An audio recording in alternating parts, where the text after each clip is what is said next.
কি মানতে চাও না? তোমাদের দৃষ্টিতে আমাদের নবীকে তোমরা তোমাদের বড় ভাইয়ের মতো মনে করতেছ, তোমরা নবীকে গুনাহগার বলতেছ, অথচ সমস্ত নবীকে আল্লাহ গুনাহ মুক্ত করেছেন। কোন নবীর জীবনের সাথে গুনার কোনো সম্পর্ক নাই। সুবহানাল্লাহ বলেন। সম্মানিত হাজিরিন, জিবরাইল ইসলাম এসে বলবেন, আসসালামু আলাইকুম, আপনার উপরে সালাম, এবং বলবেন আল্লাহু ইউকরিউকা আসসালাম, আল্লাহ আপনাকে সালাম জানিয়েছেন। হুজুর আপনি উঠুন, আল্লাহ আপনাকে সালাম জানিয়েছেন। সুবহানাল্লাহ বলেন না? আল্লাহ হাবিব সাল্লাল্লাহু আলাইহি বলবেন,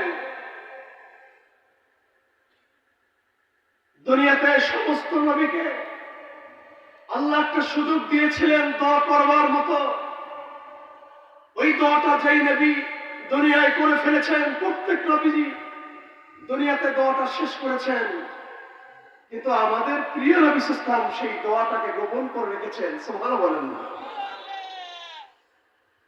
عن ابي هريره رضي الله تعالى عنه قال قال رسول الله صلى الله عليه وسلم لكل نبي دعوة مستجابة فتعجل كل نبي دعوته وإني اختبأت دعوتي شفاعة لأمتي يوم القيامة. الله أكبر বলেন। আল্লাহর প্রিয় হাবিব সাল্লাল্লাহু আলাইহি ওয়াসাল্লাম বলেন, সমস্ত নবীকে আল্লাহ একটা সুযোগ দিয়েছেন দোয়া করবার। সবাই দুনিয়ার জীবনে উম্মতের মুসিবতের সময় সব নবীরাই এই দোয়াটা দুনিয়ায় করে ফেলেছে। রাহমাতুল লিল আলামিন তিনি বলেন, আমি কেবলমাত্র আমার দোয়াটাকে গোপন করে রেখেছি, দুনিয়ায় করি নাই। এই দোয়াটা কি আপনাদের শুনতে মনে চায় না? সেই দোয়াটা হলো, নবীজি বলছেন, আমার উম্মতরা হাসরের ময়দানে যেদিন বিপদে পড়বে, সেই বিপদের মুহূর্তে আমি এই দোয়াটা আল্লাহর কাছে করব। সুবহানাল্লাহ বলেন না? আর এটি এমন দোয়া, দাওয়াতুল মুস্তাজাবা। এই দোয়া এমন দোয়া যেটা করতে দেরি, কবুল হতে কি হয় না? দেরি হয় না। সুতরাং আমার রাসূল আল্লাহর প্রিয় হাবিব যদি হাসরের ময়দানে কোন উম্মতের দিকে নজর করে যদি শাফাআতের জন্য আবদার করে বসে, আমার আল্লাহ সেই আবদারকে কবুল করবেন। সুবহানাল্লাহ বলেন না? হাদিস শরীফ সাক্ষ্য।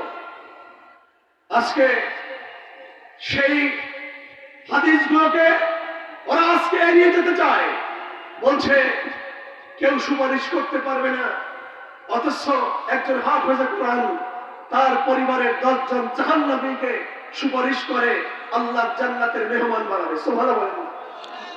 হাদিসের মধ্যে আসছে তিরমিজিতে, মান করা আল কোরআন ফাস্তাযহারাহু ফাহাল্লা হালালাহু ওয়া হাররামা হারামাহু আদখালাহু আল্লাহুল জান্নাহ ওয়া শাফাআহু ফি আশরাতিন মিন আহলি বাইতি কুল্লুহুম ক্বাদ আযাবাত লাহুন নার।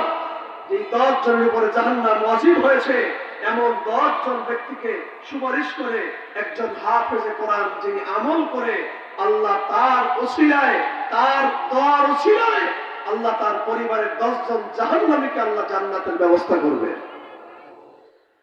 ওদের চোখের কাছে শাফাআতের হাদিস পায় না, অথচ হাদিসের মধ্যে আসছে ইয়াসফাউ ইয়াউমাল কিয়ামাতি সালাসাতুন আল আম্বিয়া সুম্মা শুহাদা সুম্মা আল উলামা। কিয়ামতের ময়দানে 3 শ্রেণীর লোক সুপারিশ করবে।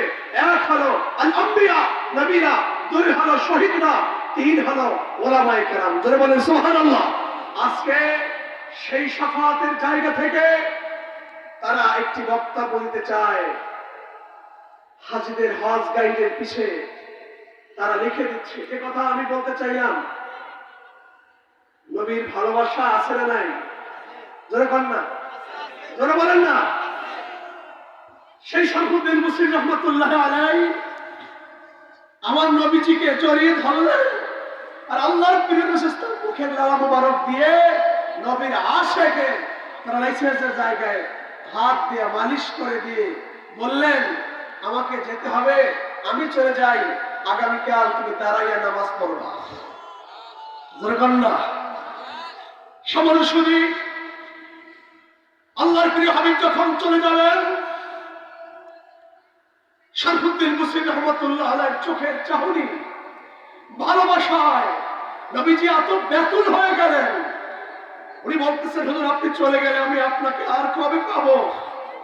আল্লাহর প্রিয় হাবিব সাল্লাল্লাহু আলাইহি ওয়াসাল্লাম সঙ্গে সঙ্গে তার গায়ের ভিতরে একটা ডোরা কাটা চাদর ছিল, এই চাদরটা নিজের গা থেকে খুলে নবীজির আশেক শরফুদ্দীন মুসলিমের গায়ে জড়াই দিলেন। সুবহানাল্লাহ, আর যারা বলেন না সুবহানাল্লাহ, জড়িয়ে দিয়ে নবীজি চলে গেলেন। ফজর নামাজের আযান হলো। এবারে নবীর আশেক স্বপ্নের কথাগুলো তার মনে পড়তেছে। তিনি বললেন, আমাকে তো রহমাতুল লিল আলামিন দাঁড়িয়ে নামাজ পড়তে বলেছেন। তিনি শোয়া থেকে উঠতেছেন, তিনি দেখতেছেন গায়ের ভিতরে বল পাওয়া যায়। সুবহানাল্লাহ, শরীরে কি পাওয়া যায়? শক্তি পাওয়া যায়। উঠলেন, বসলেন। তার মনে পড়ে গেল, আমার নবী সাল্লাল্লাহু আলাইহি ওয়াসাল্লাম যাওয়ার সময় তো তার গায়ের চাদর মোবারক তিনি আমাকে দিয়েছিলেন। সেই কথা মনে পড়ে নিজের গায়ের দিকে তাকাইয়া দেখলেন, আমার নবীর দেওয়া চাদর এখনো তার গায়ের মধ্যে পড়া আছে। রে ভাইরা আমার নবীজিকে যদি একজন অবশ ব্যক্তি, প্রায়শই ব্যক্তি যদি শুয়ে শুয়ে মহব্বত করার কারণে আমার নবী যদি মদিনা শরীফ থেকে উম্মতের বাড়িতে এসে নিজের গায়ের চাদর মোবারক যদি জড়াই দিয়ে যায়, আজকে আমি বলতে চাই ওই নবীজির ভালোবাসার কারণে আমাদের উপর নবীজির নজর পড়ে গেলে আমাদেরও কপাল খুলে যেতে পারে কি পারে না? জোরে বলেন, পারে কি পারে না? উনি বলেছেন, আমি যেদিন মারা যাব, আমি যেদিন দুনিয়ায় থাকবো না, তখন তোমরা আমার এই চাদরটাকে আমার কাপড়ের মধ্যে, আমার বুকের মধ্যে দিয়ে দিবে। সমস্ত আলেমরা বলছে, কেন এটা কেন দেব? তিনি তখন জবাব দিলেন, আমাকে যখন কবরে প্রশ্ন করবে মান রব্বুকা ওয়া মা দীনুকা ওয়া মা তাকুল হাযার রাসূল, আমি তখন তৃতীয় প্রশ্নের জবাবে কিছুই বলতে পারবো না, আর আমি কোনোই জবাব দিতে পারবো না। আমি একটা কথা বলবো, আমার কোনো আমল নাই, একটাই আমার সম্পদ আছে, আমার নবীর চাদর আমার শরীরের মধ্যে লাগা আছে। সম্মানিত শুনি, আজকে সেই নবীজির ব্যাপারে এই বাংলাদেশে বসে, আউলিয়া ইকরামের জমিনে বসে আজকে তারা বলতে চায় যে এই 7টি ফতোয়ার কথা আমি বলতে চাচ্ছিলাম। 1 নম্বর ফতোয়া তারা দিচ্ছে যে মুহাম্মদ সাল্লাল্লাহু আলাইহি ওয়াসাল্লাম তিনি আমাদের মতো মানুষ, মৃত্যুর পরে কবরের মাটি তার গোশত, রক্ত, মাংস সব শেষ করে ফেলেছে। নাউজুবিল্লাহ, জোরে বলেন না, আর জোরে বলেন। প্যারে হাজিরিন, আমার আপনার নবী কবর মুবারকায়, রওজায়ে আতহারে, রওজায়ে মুবারকে মুর্দা নবী না হায়াতুন নবী? জোরে বলেন। যারা এখানে বসে আছেন, আমি প্রত্যেককে এই নবীর ভালোবাসায় 2টা হাত দেখতে চাই। আমার আপনার নবী রওজা মুবারকে জিন্দা না মুর্দা? 2 হাত তুলে নারায়ে তাকবীর। সুতরাং সেই নবীর ব্যাপারে ওরা মন্তব্য করেছে নবীর নাকি রওজা ভেঙে ফেলা হোক। ওরা লিখেছে, ইয়া আইয়ুহাল হুজ্জাজ বাদাল হজ্জে ইমশুর ইলা বিলাদিকুম লা তামশুর ইলা মদিনা ওয়া ইন তামশুর ইলা মদিনা লা তাজুরু জিয়ারাতা কবরান নবী ফাইনান নবী কদ মাতা। ওরা বলছে, হাজিরা মক্কা থেকে মদিনায় গেলে তোমরা মদিনায় যাবে না, মক্কা থেকে তোমরা বাড়ি চলে যাবে। কারণ হলো মদিনার নবী মারা গেছে, তার কবরে কিছুই নাই। অথচ আহলে সুন্নাত ওয়াল জামাতের উলামায়ে কেরামের ফতোয়া হলো, হাদিস শরীফে আসছে, ইন্নাল্লাহ হারামা আলাল আরদে আন তাকুলা আজসাদাল আম্বিয়া।